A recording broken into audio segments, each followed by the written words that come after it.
What's up everybody, it's your boy Hokage here. Welcome to the video. Today we're going to talk about Boruto episode 122. I'm finally back with normal videos in which there's one review and not multiple reviews, which has been the case for the past few months. But anyway, without further ado, let's get into the video.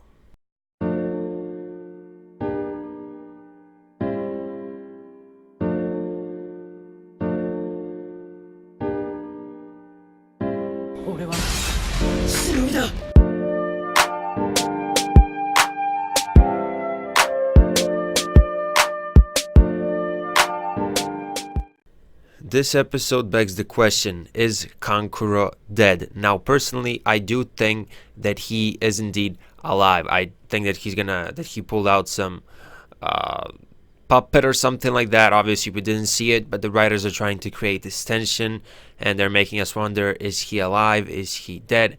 And so, yeah, I do think that he's alive, and also I think it's possible that he might die by the end of this arc. Now, obviously, this episode starts off with Kankuro, I guess, sacrificing himself and Boruto and Shinki leaving.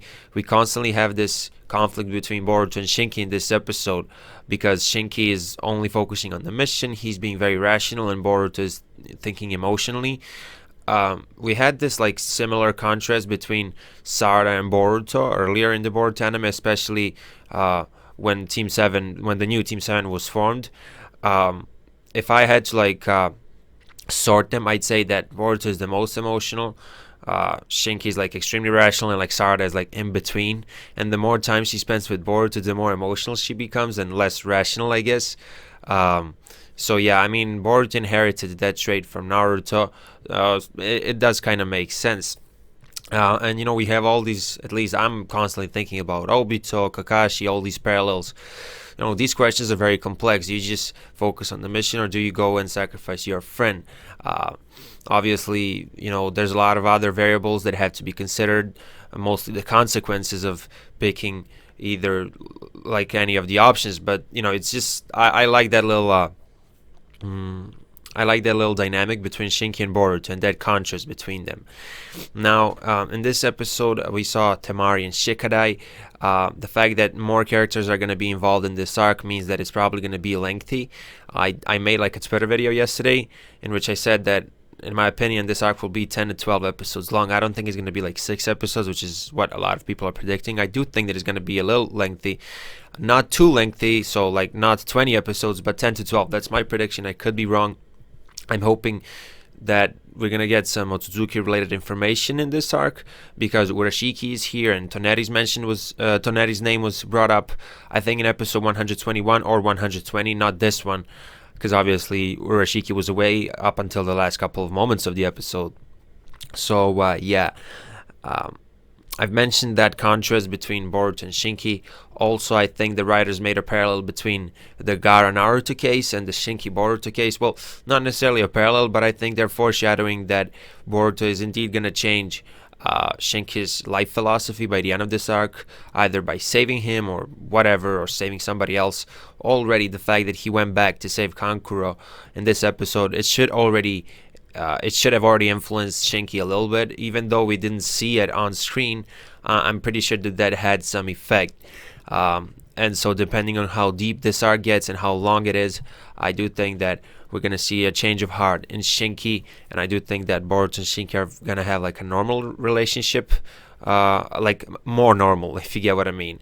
I'm pretty sure that as long as they're kids, they're always going to have that little tension thing. You know, shonen anime like to do that in general.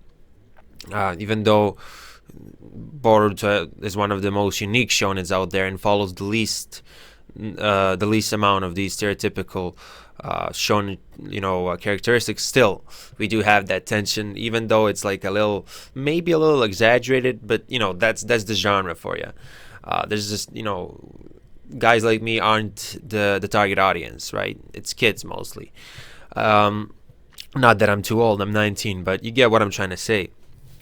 Now, of course, we also saw Yodo and Araya in this arc, so that just kind of, I already said that the more characters we get, the more lengthy this arc will be. That's kind of how I see it. Like, if you guys remember the Mitsuki disappearance arc, there were so many characters involved there, and obviously I think that was like either the longest Boruto arc or one of the longest, like top one, top two, whatever. I like how Yoda referenced Chunin exams. Like the minute I saw her, I was just thinking, I was just like waiting to hear either her or Shikarai reference the Chunin exams, because obviously they fought in the Chunin exams. Shikarai was the winner, and I think she said like, "You're good. I remember you from the Chunin exams," or something like that. So that was very interesting. Now, speaking of Shikarai, like even before the anime started, I think a lot of people were speculating that eventually Shikarai will become the Kazekage because he has, blood ties to the Sand Village. Honestly, I don't think this will happen. Like, I just don't see it. I think he'll always stay in the Hidden Leaf Village. If it happens, that's cool, that's interesting, but I just think that he's gonna stay in the Shikamaru household by the end of Boruto. I think he's gonna survive. I don't think he'll die by the end of Boruto, and he's probably just gonna find a wife or something like that. I hope he doesn't end up like Shino. Again, I'm looking at some of my notes here because I don't want to make this video too long. I think I already mentioned like Kankuro. Like I think that he's alive. Because like we haven't had like too many deaths in Boruto, but for example, if you guys remembered, when one of the previous Tsuchikage died, when Onoki died, still it was like an impactful scene. Now, Kankuro wasn't like, he was never like a hugely popular character or a very relevant character to the series, but still, I'd say that they would give him a more impactful death, I guess. I mean, Onoki, of course, I think he appeared for the first time in the Five Kage Summit arc, and then later he was featured in the War arc. But in Boruto, we had so much screen time, like he had so much screen time, especially interacting with Boruto. So we kind of grew like this bond like with him. At least I did. So that made it even more impactful and emotional. And I remember Boruto crying when he came back to the village, to the Hidden Leaf Village, when he thought about Onoki. So I don't think that Kankuro is alive, okay? Sorry, I don't think that Kankuro died. Again, I already said it. I do think that it's possible that he'll die by the end of this arc by sacrificing himself. Right now, a few minutes ago, actually, before I started recording this video, somebody on Twitter asked me, do you think that Kankuro will die in this arc? And I was like, yes, I do think that it's possible. Again, on one of my notes, the Obito reference, at least I thought about Obito throughout this episode, but I already mentioned it earlier in this video. Now, I do think that this episode hints at something that's going to happen in Boruto's future. Like, if you guys remember when Temari and Boruto were talking, she was like explaining the difference of, focusing on the mission and focusing on saving your friend, and how actually Kankuro did, like, even though this seems like the right choice, Kankuro, let's say hypothetically he died, right? He did it so that Boruto and Shinki could get away. So by returning, that's by because of the fact that Boruto returns, that kind of I guess if you get what I mean, that kind of goes against what Kankuro fought for. But that's a very interesting question, because Boruto can't know if Kankuro is dead or alive. Like, okay, if Kankuro is dead, like, this is useless, right? The fact that he came back, he just exposes Shinki to more danger, right? But if Kankuro is alive, there's a chance that he might save him. And all these small differences, these small finesses, like, I do think that Boruto eventually, after the time skip, will be in a very fucked up situation where he will have to pick something, and he might pick the wrong thing. He might make the wrong choice. I do think that there's going to be like a lot of tragic things happening in Boruto's life, especially later on. So yeah, again, I'm not really sure what exactly, but I think that like that convo between Temari and Boruto hints at something that's going to happen. Again, don't know what exactly, but yeah, just wanted to point that out. Urashiki is back at the end of this episode. Honestly, I think I mentioned in this video, I definitely did on Twitter, I'm just waiting for some new information, some new revelation, new connection or something when it comes to the Otsutsuki clan, because obviously Urashiki is there. Urashiki is one of the most mysterious characters in the Boruto series so far, alongside Kashin Koji, I'd say.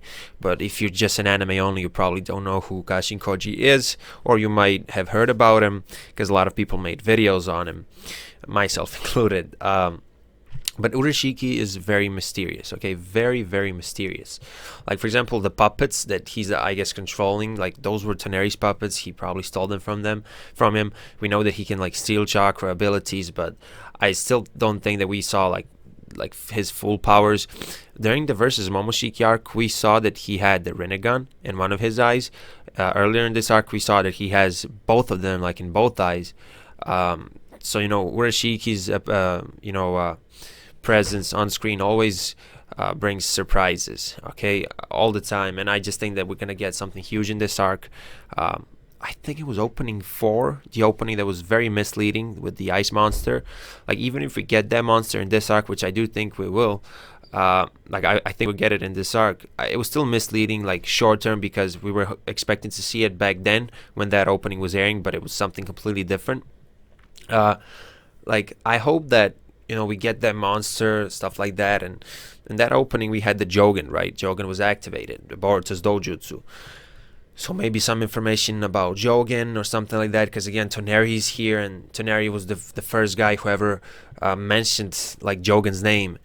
Obviously, Toneri and Urashiki are nowhere to be seen in the manga. I do think that they will, like, both get eliminated in this arc. So many people are passionately disagreeing with me when I say that Urashiki will die. I mean, these are all predictions, like, we can't know, right? People are saying, oh, he's going to be, like, a huge villain, one of the final villains. Again, just to, like, avoid confusion, because he's not in the manga, I do think that he will be removed right now. And if he doesn't get removed from the series, eventually he'll have to appear in the manga. But some characters will act as if they already know him, because they do know him. Like, look at the anime right now, but in the manga it might come across as odd, because, like, in the manga, like, I already made a video about this, I think 2 months ago. The full Boruto story is the Boruto anime, not the Boruto manga. Like, even when Boruto adapts the Boruto manga, it expands upon the arcs, plus all the other details that are just not in the manga. Like, if you just read the manga, you won't know any of the characters. Almost nobody has development except Boruto and Kawaki. Yeah, that's why I think Urashiki will get, I guess, killed in this arc. Again, there's so many possibilities. Maybe he gets sealed. I don't know, because, like, he was sealed by Gaara for a short period. So is this, like, some sign or something, like foreshadowing? I don't know. Same goes for Toneri. I do think that he will get eliminated, but before he leaves, we might see some information about the Jogen. I don't know. Whatever. Now, when it comes to the rating for this episode, like, usually I'm pretty confident when it comes to my episode. When it comes to ratings of Boruto episodes, but I really had to think, like, multiple minutes about this. Like, I know that sounds funny, because, like, a few minutes, that's nothing, but usually because I focus so much when I watch Boruto episodes, I instantly can tell what rating I will give to the episode. Like, I had to think in this case, because really, there's nothing really wrong with this episode, but I do think that it was kind of stretched out. But I think that's, like, a wrong phrase to use here. I'm pretty sure there's a better phrase to use, but English is not my first language. Most of you guys know that. What I'm trying to say is, I think it's, like, stuff that was going on in this episode could have been a little quicker. Like, for example, the Kankuro fight, it wasn't too complex, right, with the puppets and stuff like that. But again, it felt like it took too long for such a simple fight.